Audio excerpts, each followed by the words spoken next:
Hello, everyone, and welcome to the Gold Seal Certification webinar. My name is Chanel Roberts. I'm the manager here for the Education and Gold Seal Certification program at CCA. Thank you so much for joining. For those of you that may or may not have to hop off at any time, just so you know, this webinar is being recorded. So it will be available on our website and on our YouTube channel within a couple of days. If ever you wanted to view it again, or if you missed part of it, you can definitely view it at your own time. A couple of housekeeping items. We will be answering some questions if you have them throughout the webinar. So please be sure to type them into the question box, and we'll get to your questions as soon as we can throughout the webinar.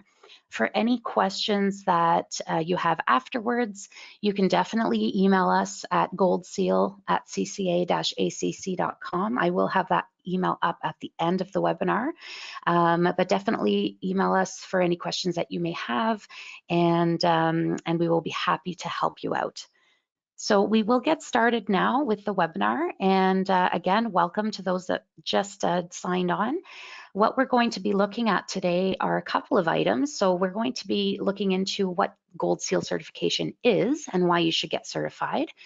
We'll also be reviewing the designations and a new competency self-assessment tool. We'll also be taking a look at the application process and the requirements. We're going to introduce a credit self-assessment tool to you today, and we'll talk a little bit about the exam, some resources, and some upcoming exam dates.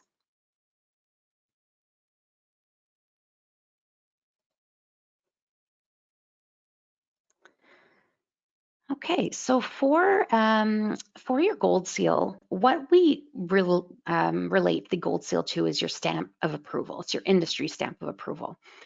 So some of you may or may not know, but Gold Seal Certification Program is actually Canada's recognized industry standard, and it's specifically for the certification of construction management professionals.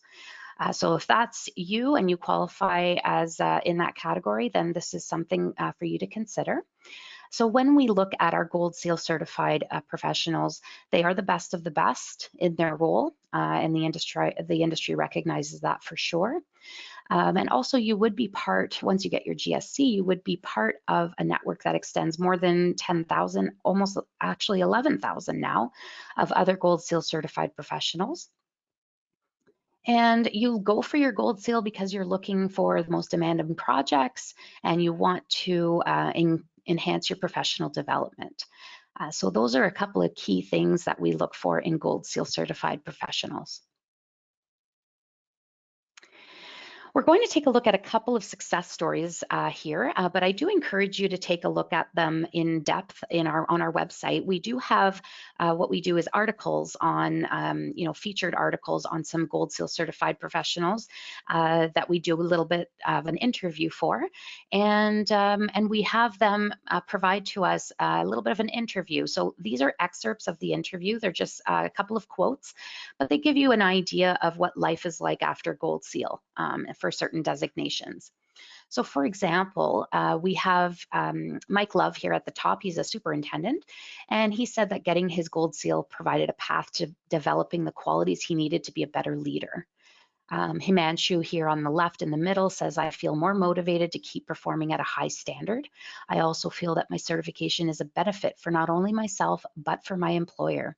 And this is a really good point for those of you that are unaware, but employers really look for, more now so than ever, they look for Gold Seal certified employees. So sometimes it's part of their HR strategy. They want to make sure that they're hiring Gold Seal certified professionals. Other times it's for specific jobs.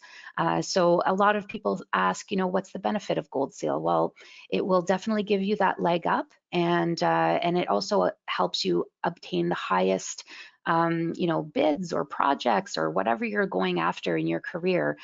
It gives people the understanding that you are that gold standard. You have that gold standard in your development and in your career. So encourage you to take a look at a couple of these articles, these success stories. You can take a look at them in your own designation, or you can read a few of them if you'd like, to get an idea of what people have said, has helped them after they got their Gold Seal.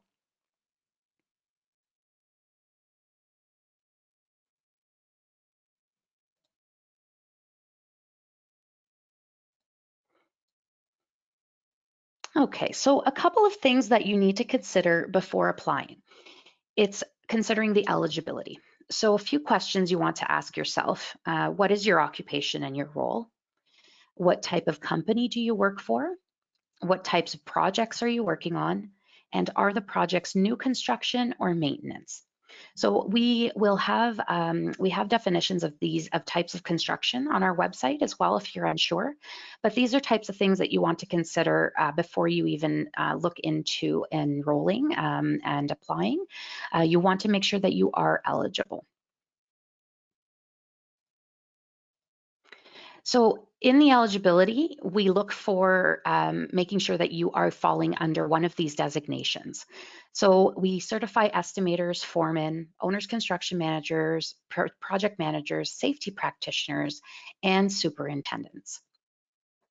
So what you're going to look for is making sure that you are qualifying yourself in one of these designations and making sure that you will go after a gold seal in one of these designations. That's how it works. In order to do that, we have what we're calling a competency self-assessment tool. So this will help you identify with those designations, but also identify with the core competencies of those designations and the skills, which are the standard for the industry. So every designation, or sorry, everyone in these designations should have these competencies, and it's regardless of your company field, the size, or the location. So when you're using these competency self-assessment tools for your designation, you're defining your areas of development and the areas of interest. So if you do not have a particular competency, you can take additional training, you can discuss with your peers, and you can even do some research on those sections. So completing the self-assessment tool is actually mandatory for GSC applicants. And we'll go over that in a second here.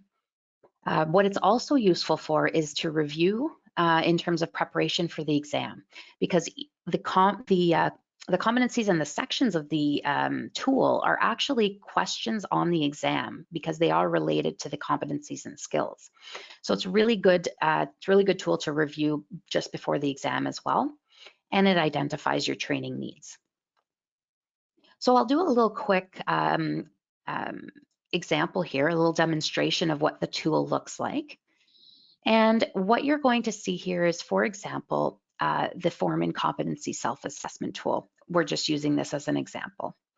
So what we see here is actually the instructions at the beginning. So what you're going to see is a little bit of a breakdown of what the tool is for, how it was developed, and you're also going to see the foreman designation competencies. So for each designation, you'll see the 5 main competencies for each one. And those are the categories as well that are going to be used on the exam. A little bit about how the tool works. So I'll walk you through that. The rating scale and the results count. Lastly is a little action plan that I'll explain at the end. So when you're looking at the questionnaire, you're wanting to make sure that, let me just 1 second here, actually. I just want to be sure that I am giving you guys the right one. Give me a moment.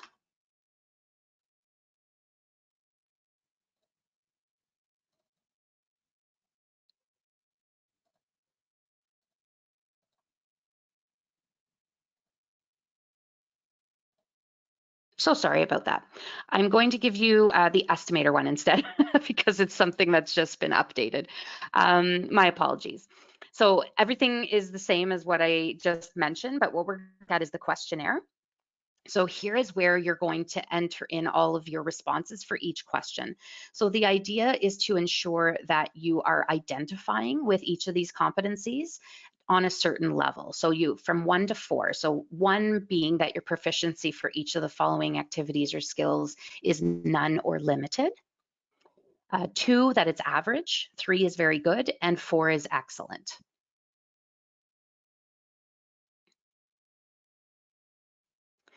Okay, so what we're going to look for here is how you're going to answer them. So you can see that I've already filled in the first section.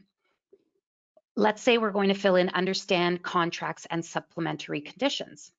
So you're just using the drop-down menu and you're choosing your response. So let's say understanding principles of law and contracts between owners, contractors, subcontractors, and suppliers. Maybe it's average. Your proficiency for for this activity is average, and so on. So you would answer as honestly as you can. Again, this is for you and it's for your development, and it's to understand that you can identify with each of the competencies in the designation that you're going for. So let's say a couple of them are very good and excellent. So what you're going to see now is in the results count and improvement areas are the results. So let's take a look at the results count first. This is where it will summarize all of the categories and your answers for each rating. So you'll see here, for example, 1, none, or limited. You've answered 7 under related skills. And of course, we didn't do the rest of the questionnaire, so there's a bunch of zeros.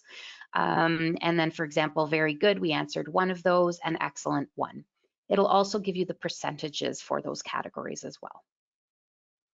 When you get to the improvement areas tab, this is what will help you with identifying your focus and where you should identify the areas of your competencies. So what we suggest here is to only focus on the efforts on the competency areas that you rated 1 or 2, which is again none/limited or average. So what you're going to do here is you're going to click in the cell and refresh, right click and refresh. And this will give you all of your average responses and all of your none or limited responses. So this is where you have to focus your energy. So these ones here are definitely improvement areas. What do you do with this? So if some of these competencies are not done with your company, you still must acquire them. So that's where we introduce, training, more experience, perhaps research, talking to peers, getting that information so that you can further develop these areas is key. And then just so for everybody, so you guys know that for training, our local construction associations are very knowledgeable. They're the experts in education. They're knowledgeable on the Gold Seal program, of course, and they will help you with any training needs that you may have. So we do have those local construction associations listed on our website. And if you belong to one, if you're a member of one of those associations, great. Even if you're not a member, they will definitely help you out. We also have a list of Gold Seal accredited courses as well, if you wanted to start there. So what that means is they are all accredited from course providers or associations, where if you take that course, you would automatically get those credits. So this is where the improvement area will help you. This will help you identify whether you're ready or not to enroll into the program and whether you will identify best with a certain designation. The last tab, which is Action Plan, is strictly for your personal use. So we've added this here as kind of a worksheet that you can take away. You can use it as at your own discretion, but basically it's a personal action plan that you can use to prioritize those improvement areas. So you can fill in, whatever you need to fill in terms of each of these categories. You can even make a target date, possible cost, whether your employer will be funding it or if you will have to pay for it. So there's certain things that you can do to help plan your competency improvement. So that's a little bit about the estimator competency self-assessment tool, but in general, the self-assessment tool.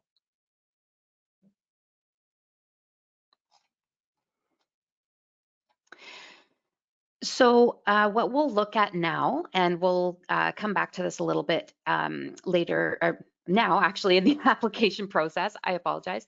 Just so everybody knows, the assessment tool is definitely mandatory for the GSC application portion. You must attach it in your application, and there will be definitely very clear guidelines on what to do and steps to take once you get to that part of the process. I'm going to walk you through now the application process as a whole.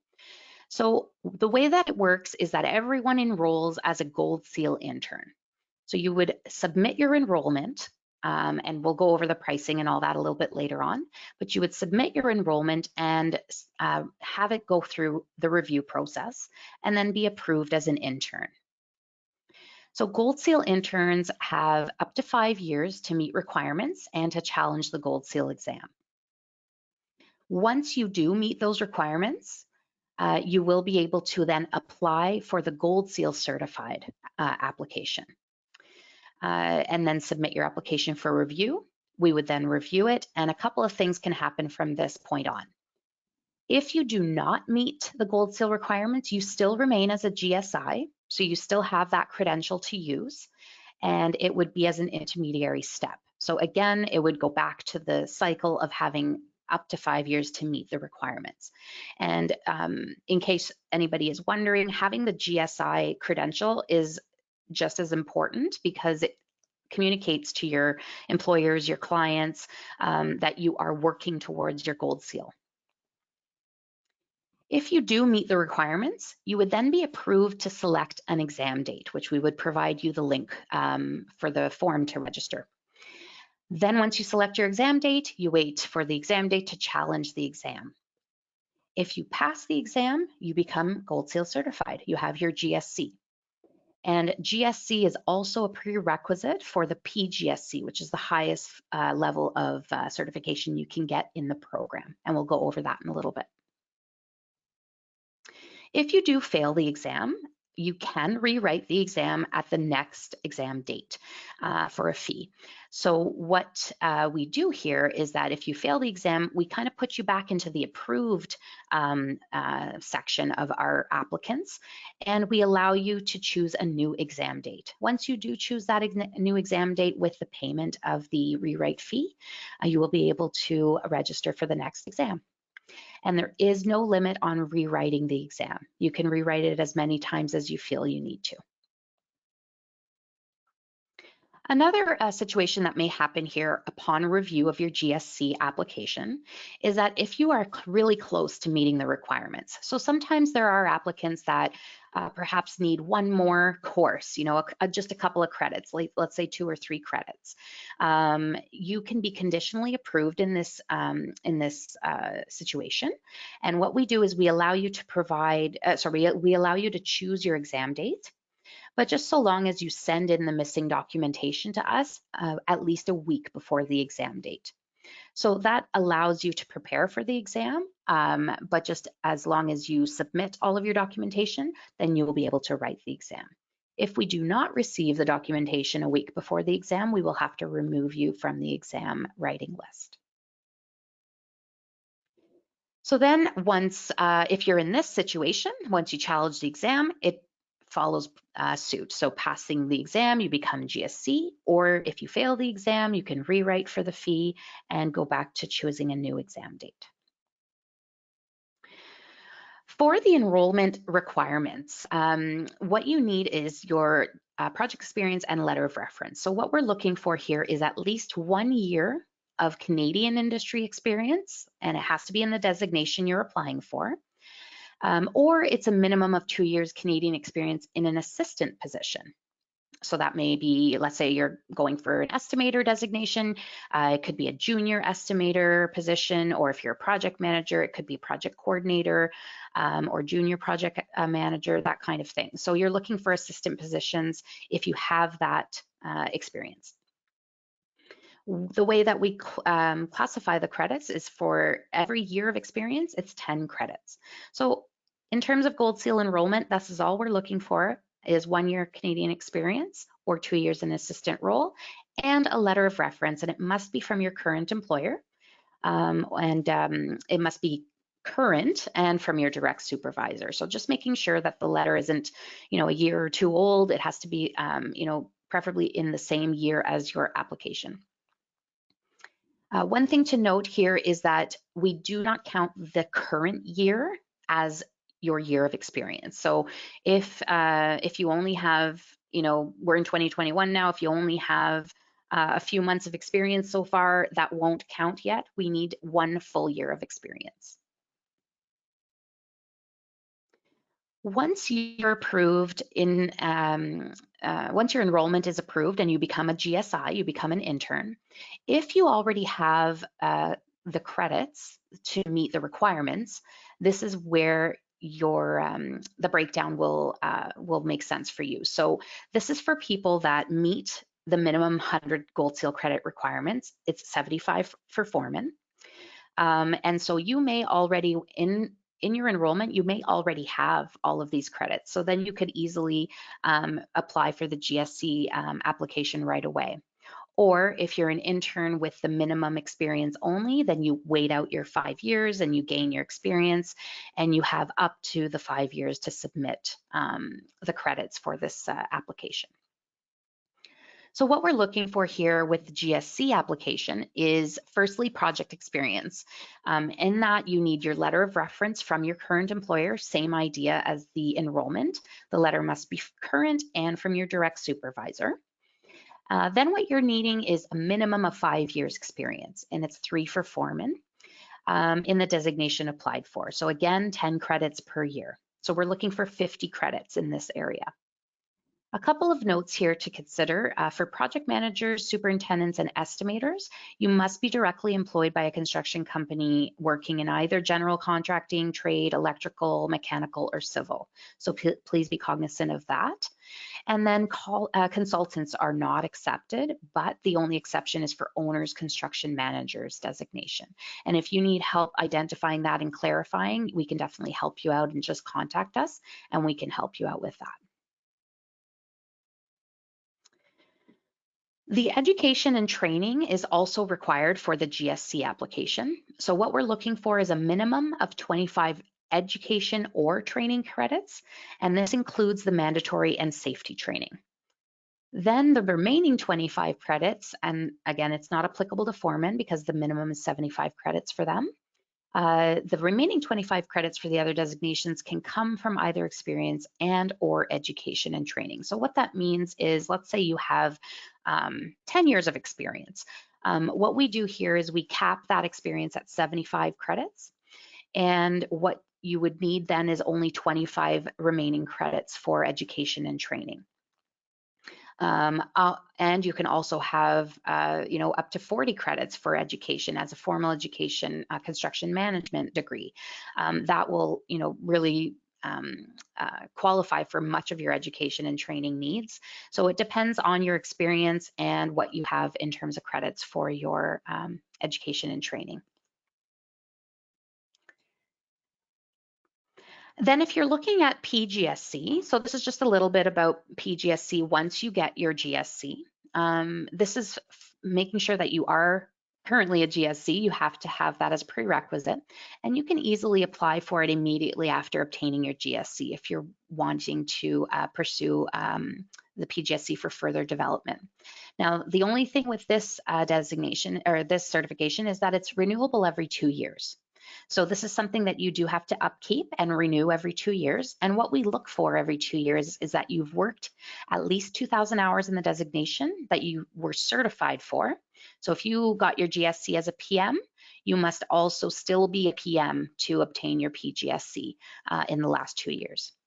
In terms of education and training, what we look for is a minimum of 30 Gold Seal credits, and they could be in the following categories.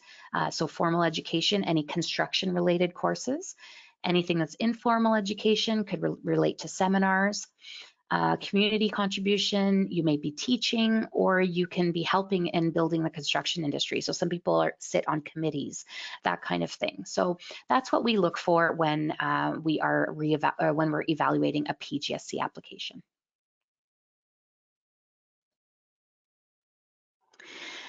Now, in terms of the credits that I've just explained for the GSC application, what we've designed for you to help you along is a credit self-assessment tool. So this is our second type of self-assessment tool. This one is intended for those wanting to understand how the GSC applications are reviewed.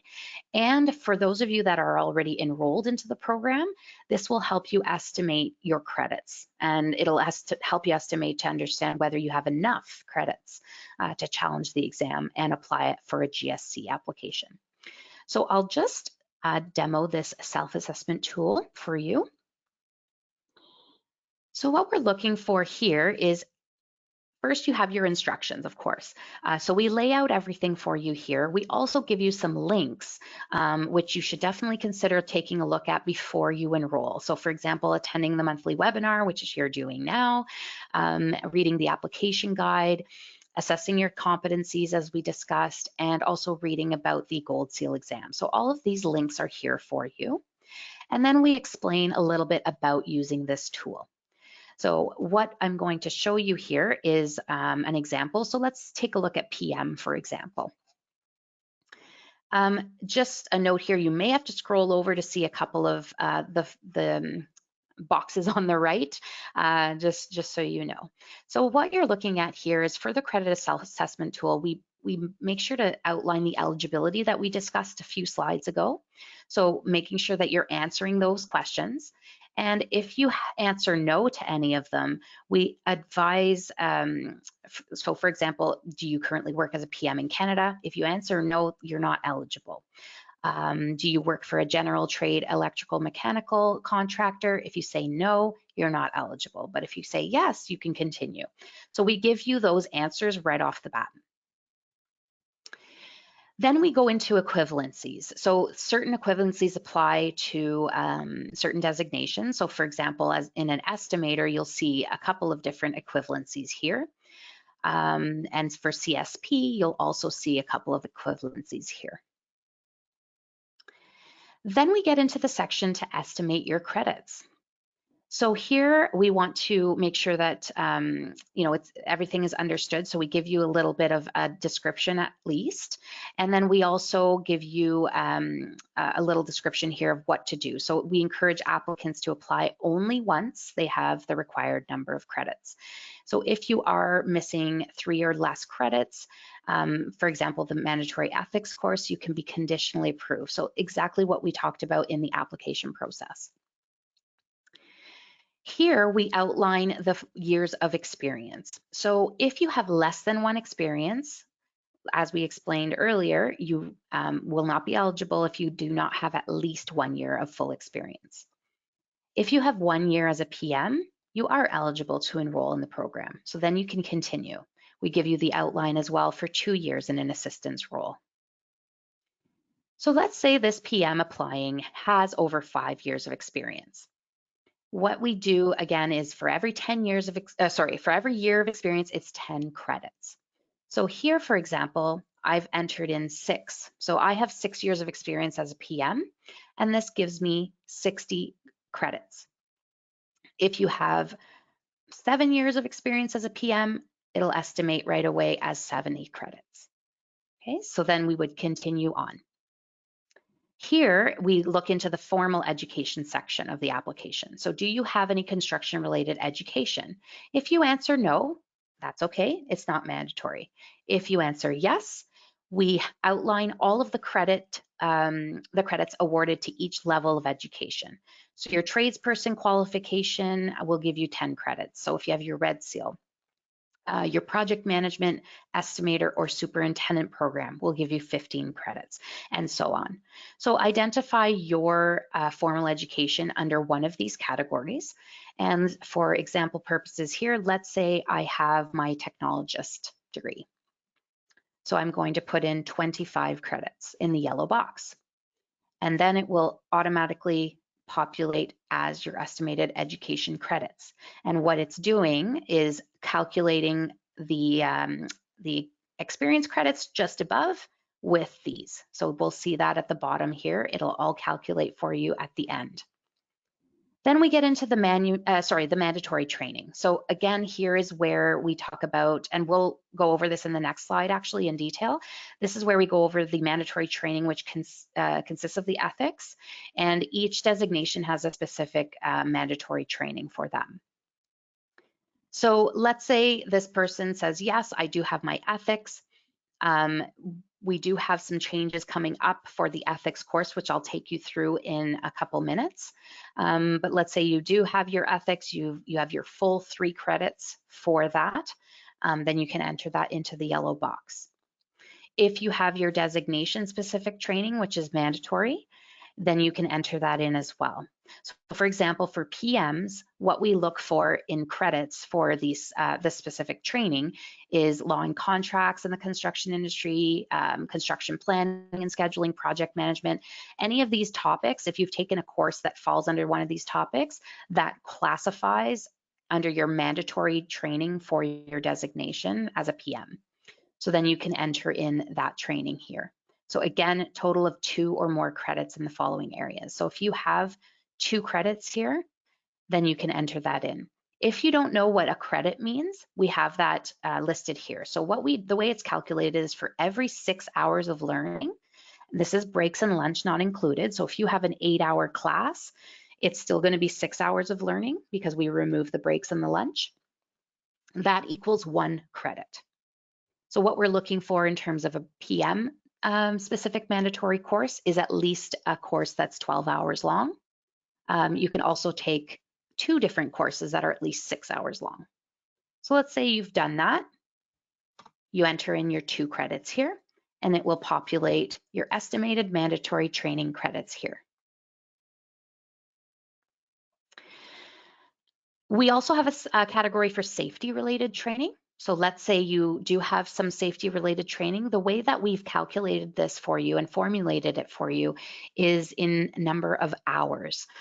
Because there are a maximum number of credits you can have per designation.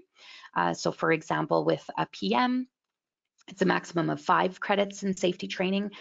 For a superintendent, it's a maximum of 10. And then of course for CSP, it's unlimited. So here, if you're a PM and you have some safety training, let's say you have about 10 hours.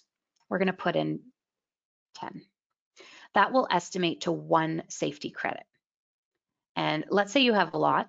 You could put in 40. Let's say you have 40 hours of training. It will round to 6 credits. Okay, so we'll leave that there for now. Any additional training you can put into this box here. So construction related training, and it has to be from the last 10 years. And if you're unsure if a course qualifies as construction related, we have provided you the curriculum standard link, and that will help you identify your course in one of our 11 subject matters. So let's say you don't have any. This is all the training you have, you've entered it already. Let's go down here and you can see that your estimated total credit count is 106. So this PM is over the 100 mark of credits required. So they would be eligible to apply as a GSC.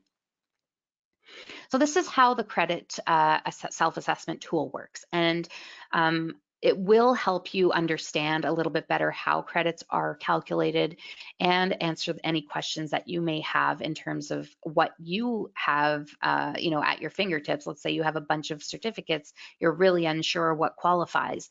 Take everything you have in hand and take your time through this credit tool, and it will really help you identify, where you're at, so that you can understand better if you should apply or not.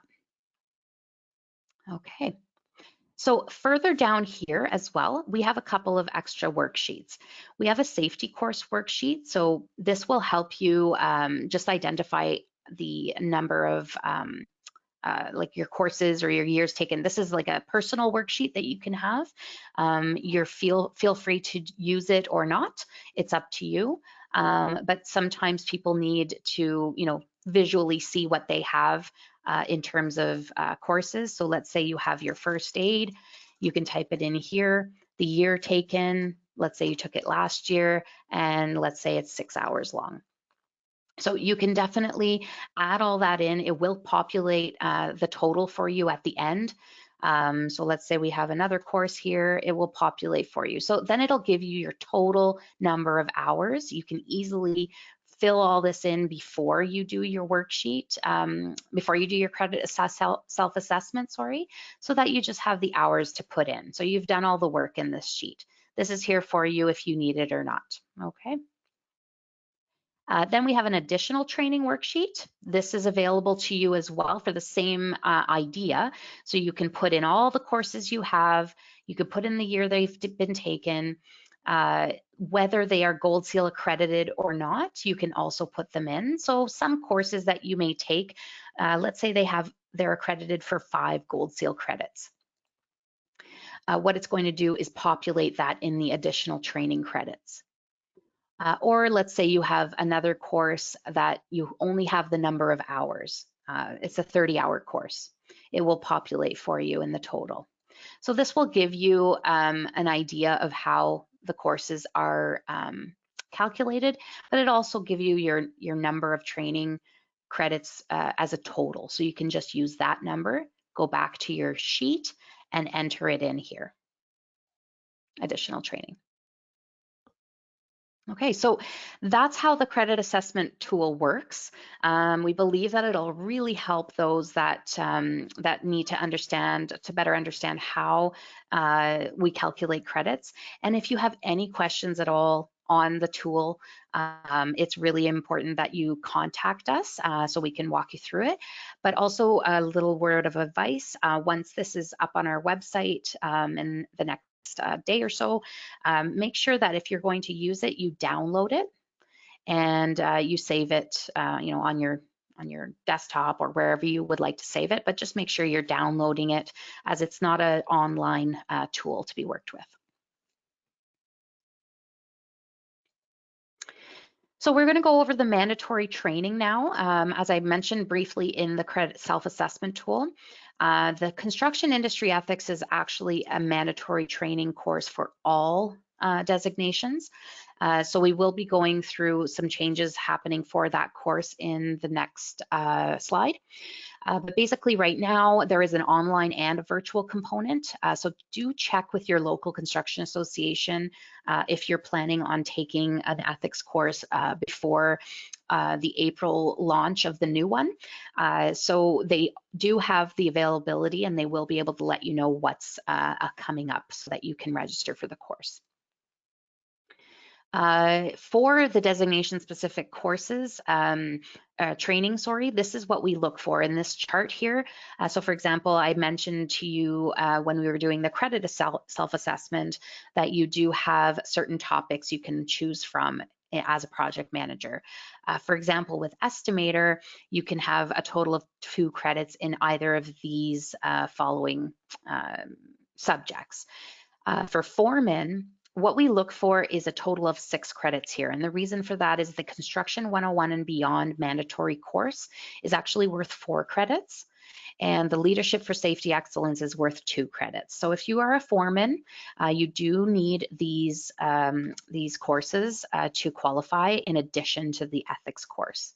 And for all of the other designations, you do need 1 or 2 of these courses, depending on the length of the hours. Again, every 6 hours is 1 credit. So you can either take 1 course that's minimum 12 hours or 2 courses that are minimum 6 hours each.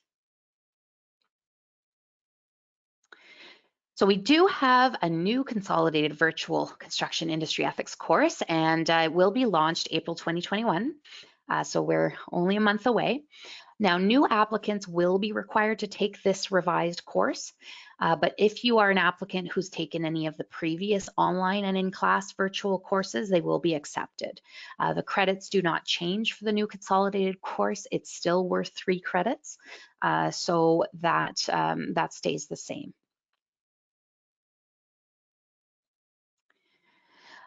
You saw that in the credit self-assessment tool, there were some equivalencies or reciprocities.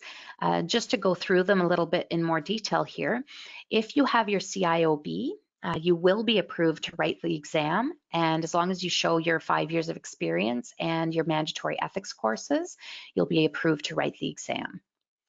So you would just need to prove, show us that certification as well. If you're a construction safety practitioner, if you have your NCSO, you will be approved to write the exam, again, showing your 5 years experience and the ethics courses. If you're an estimator, there are 2 possibilities here.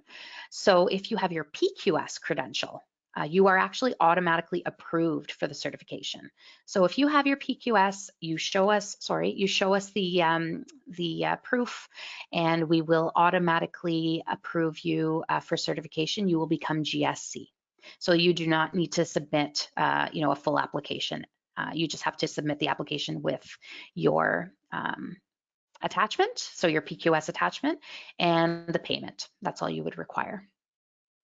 For those that have their CEC, your Construction Estimator Certified credential, we do just need to see your 5 years experience, and you would be approved to write the exam. Again, there's optional safety training. So again, it's not limited. There's no limit, for the safety practitioners, of course. But as I mentioned, so there is a 5 credit limit for estimators, foremen, OCMs, and PMs. And there's a 10 credit limit for superintendents. And if you're not sure what types of safety related courses are accepted, for example, first aid, WMIS, working in heights, there's so many courses. So again, we encourage you to take a look at the National Curriculum Standard to understand what types of safety courses are available.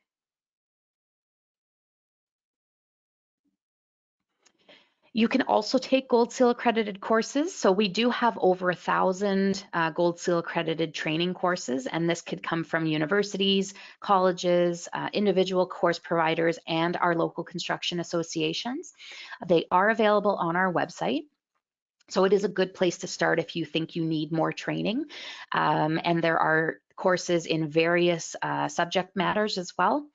And a lot of them now, because of COVID, are becoming virtual. So the accessibility is a lot easier. So just inquire with the provider that is connected to that course. The links are in the listing as well. And you can contact them either through the website, or you can contact them by phone or email. And one more thing to note here is just to make sure everyone understands that you do not need to take Gold Seal accredited courses. Construction related courses that are not accredited definitely will be applicable. They are just here for you if you need them. So in the application for your GSC, what we look for in terms of training and courses are a couple of details. So each form, the form will show you in each field that we require the title of either the seminar, the workshop, or the course, and that it must be taken within the last 10 years. Okay, so anything older than 10 years will not be accepted and provided credits. We also look for the duration of each course. This makes it a lot easier for us to calculate and to work through your application. And just make sure you have at least a record of attendance, or if you have a certificate of completion, that's even better, and make that your attachment for each of those courses.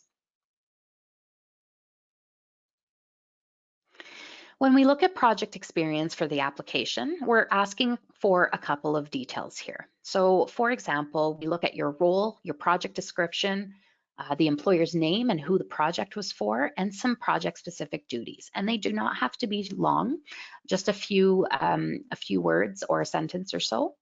And for example, on the right-hand side, you'll see that this is actually a snapshot of the project experience section of the form. And we do ask for your current project. And the reason for that is to confirm that you are currently employed in the designation that you have chosen. You do have to be employed to qualify for the program. Okay, so just keep that in mind.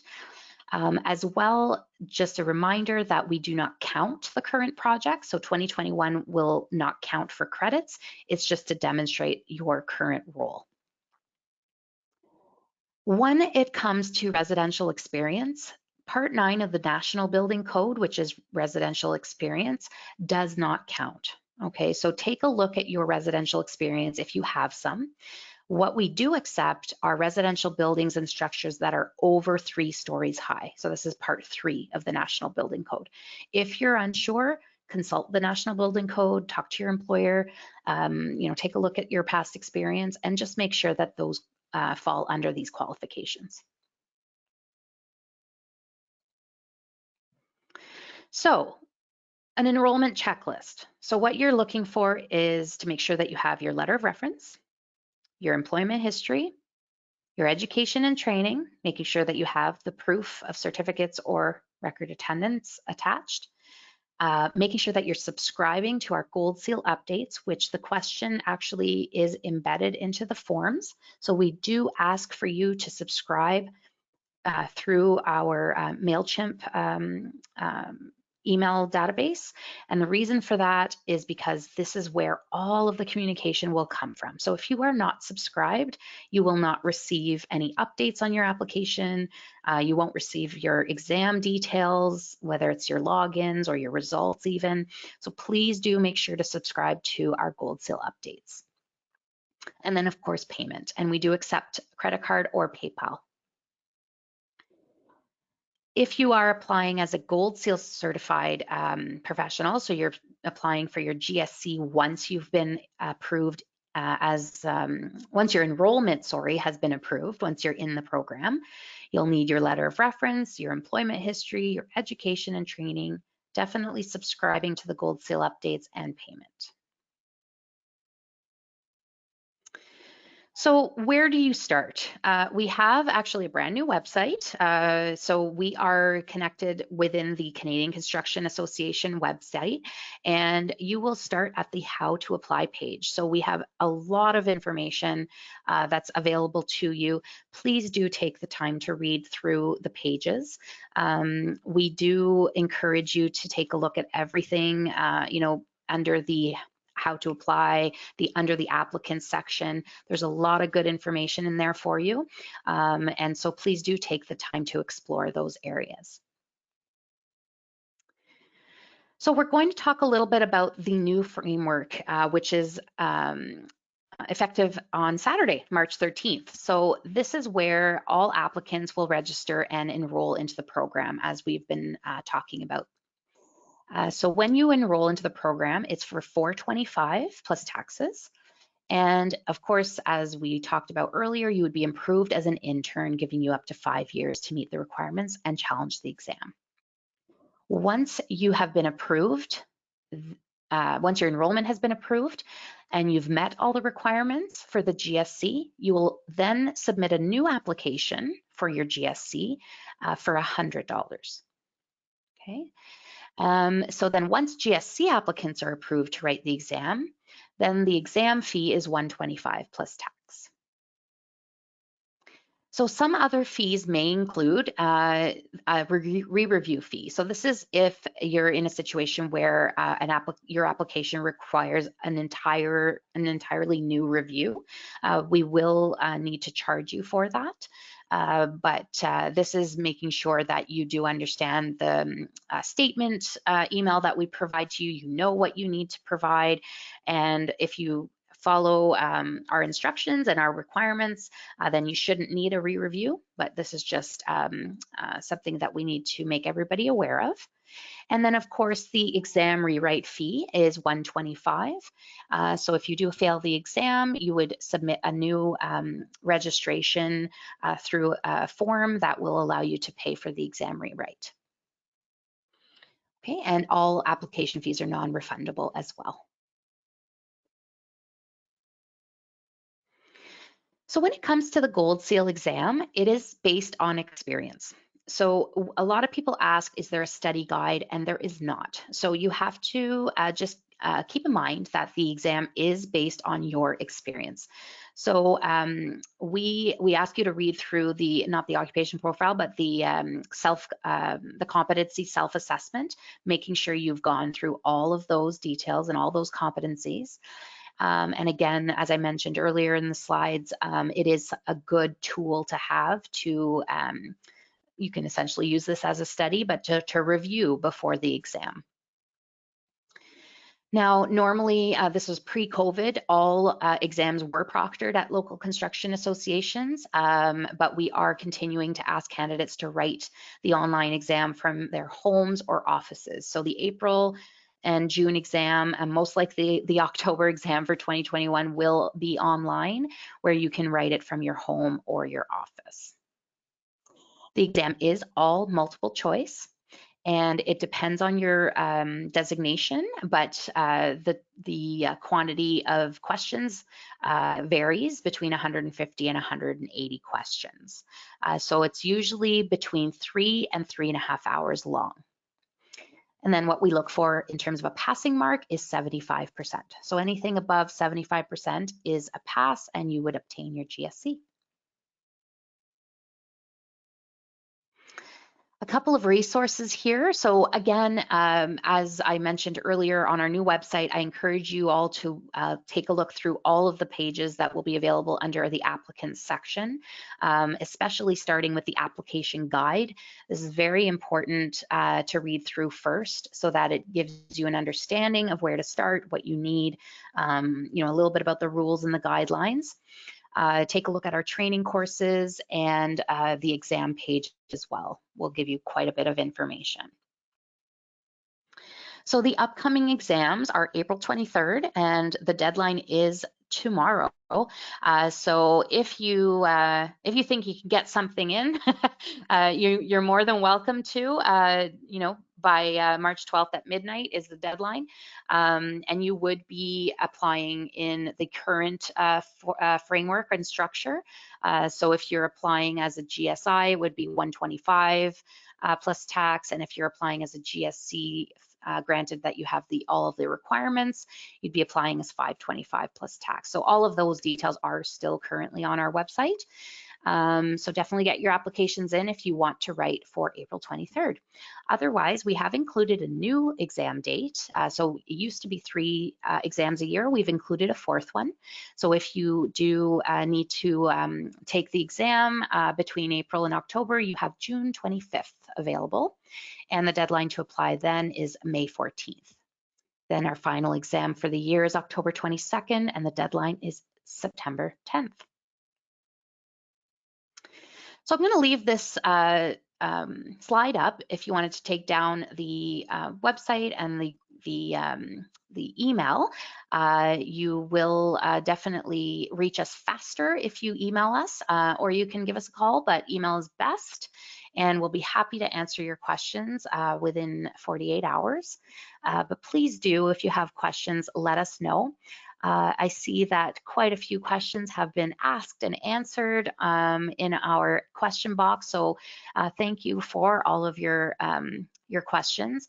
If you are looking for specific details or a certain page, I see somebody's asked, where do I find the practice exam? So sample questions are available on our exam page. We will have that up. It is up right now if you wanted to take a look at it, but it will be a separate page in the next day or so. Our website is undergoing a little bit of maintenance and edits, so just be patient with us as we transfer over to completely to this new website, but please do contact us if you can't find something specific.